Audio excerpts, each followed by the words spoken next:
ఎన్నికల వీరు ప్రజలను మోసం చేశారు కాబట్టి ప్రజలు మీకు ఓటు వేయరు కాబట్టి విచ్చలవిడిగా ప్రజాస్వామ్యాన్ని కూనీ చేశారు. ప్రతి బూత్కు సంబంధించిన వెబ్కాస్టింగ్ వైఎస్ఆర్సీపీ అభ్యర్థులకు ఇచ్చే ధైర్యం మీకుందా? పోలింగ్ బూత్ ఆవరణలో సీసీ ఫుటేజ్ బయట పెడతారు, ఆ ధైర్యం ఉందా? ఏజెంట్లు లేకుండా ఎన్నికలు ఎట్లా చేశారు? సో ఇది ఓవరాల్గా నిన్న జగన్ ప్రెస్ మీట్ పెట్టి అడగడం జరిగింది. మీరు ప్రజాస్వామ్యబద్ధంగా ఎన్నికలు జరిపి ఉంటే, మీ దగ్గర దమ్ము ఉంటే మీరు వెబ్కాస్టింగ్ డీటెయిల్ ఇవ్వండి, అదేవిధంగా సీసీ కెమెరా ఫుటేజ్ ఇవ్వండి.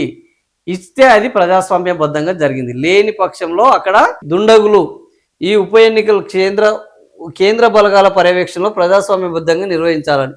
అంటే ఇప్పుడు ఎన్నికలను రాష్ట్ర పోలీసులతో చేస్తే రాష్ట్ర పోలీసుల దగ్గరుండి ఇవన్నీ చేస్తున్నారు కాబట్టి చెంబల్లోయ చెంబల్లోయలో బందిపోట్లు ఎట్లా చేస్తారో నిన్న అట్లనే జరిగింది. ఏజెంట్లు లేకుండానే ఎన్నికలు నిర్వహించడం, పోలీసుల దగ్గరుండి టీడీపీ నాయకులను కార్యకర్తలను, జిల్లా కలెక్టర్ సైతం దగ్గరుండి దొంగ ఓట్లు వేయించారు. ఏపీలో ప్రజాస్వామ్యం పూర్తిగా లేదనడానికి ఉప ఎన్నిక విచక్షణ అధికారాలున్న అక్రమాలకు అడ్డుకట్ట వేయడంలో ఎస్సీసీ విఫలము. సో ఓవరాల్గా ఏంటంటే నిన్న ప్రెస్ మీట్ పెట్టి పులివెందుల నియోజకవర్గంలో ఎవరు ఉన్నారు అయ్యా అని అంటే ఇతర నియోజకవర్గాల వాళ్ళు వచ్చారు అనేది నిన్న ప్రధానంగా ఆయన చెప్పడం జరిగింది.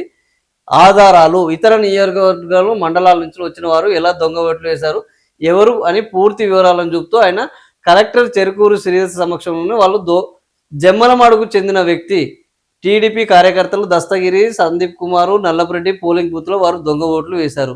మరో ఆశ్చర్యం ఏమిటంటే ఈరోజు రీపోలింగ్లో కూడా దొంగ ఓట్లు వేస్తున్నారు.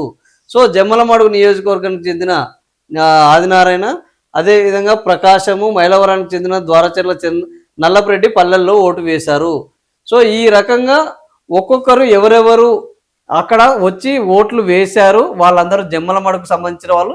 జమ్మలమడుగుకు సంబంధించిన వాళ్లకు పులివెందుల్లో ఏమి పని, అది కూడా లైన్లలో నిలబడి ఎట్లా ఓట్లు వేస్తారు అని నిన్న జగన్ ప్రశ్నించడం జరిగింది. దాని మీద నారా లోకేష్ కూడా స్పందించడం జరిగింది. ఇప్పటి వరకు ఆడ ఏకగ్రీవాలు అనేది నియంతృత్వము. ఈసారి 11 మంది నామినేషన్లు వేశారు. 11 మందికి 22 మంది పోలింగ్ ఏజెంట్లు ఉన్నారు. సో ఇది జగన్ ఏజెంట్లు లేకపోతే కారణం వాళ్ళు ఓడిపోతున్నారని అవమాన భరంతో వెళ్ళిపోయారేమో మాకు తెలియదు అంటే పయ్యావుల కేశవ్ మాట్లాడడం జరిగింది.